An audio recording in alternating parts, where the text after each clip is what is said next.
de l'État.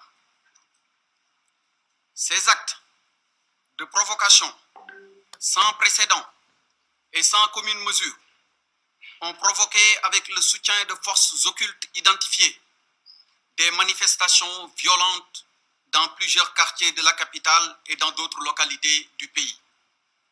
Il convient de relever, de regretter et de condamner fermement les actes de nature terroriste, les voies de fait, les saccages, les pillages et dégradations de bâtiments publics et de biens privés, mais aussi des commerces appartenant à des personnes physiques et morales.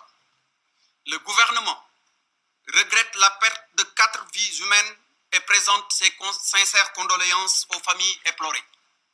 Je rappelle que nous sommes en état de catastrophe sanitaire avec un couvre-feu toujours en vigueur et des restrictions sur les rassemblements et déplacements conformément au décret portant renouvellement de l'état de catastrophe sanitaire dans les régions de Dakar et de Thiès.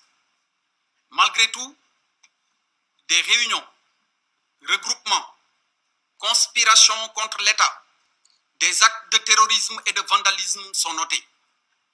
Ils relèvent de toute évidence du grand banditisme et de l'insurrection organisée. Ils constituent une violation manifeste de l'état de catastrophe sanitaire. Ils représentent des troubles inacceptables à l'ordre public.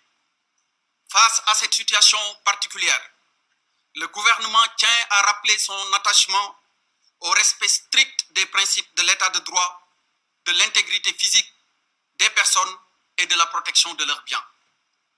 Toutes les personnes auteurs d'actes criminels seront recherchées, arrêtées, poursuivies et traduites devant la justice. Dans ces circonstances, le gouvernement appelle les populations et toutes les forces vives de la nation au calme, à la sérénité et à l'apaisement.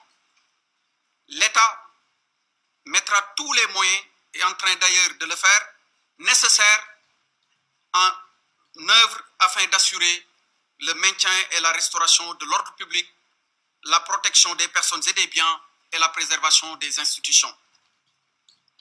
Avec l'intensification de la campagne nationale de vaccination, nous nous mettons dans la perspective, et c'est une annonce que je vous fais, de la perspective donc de l'allègement du couvre-feu sanitaire.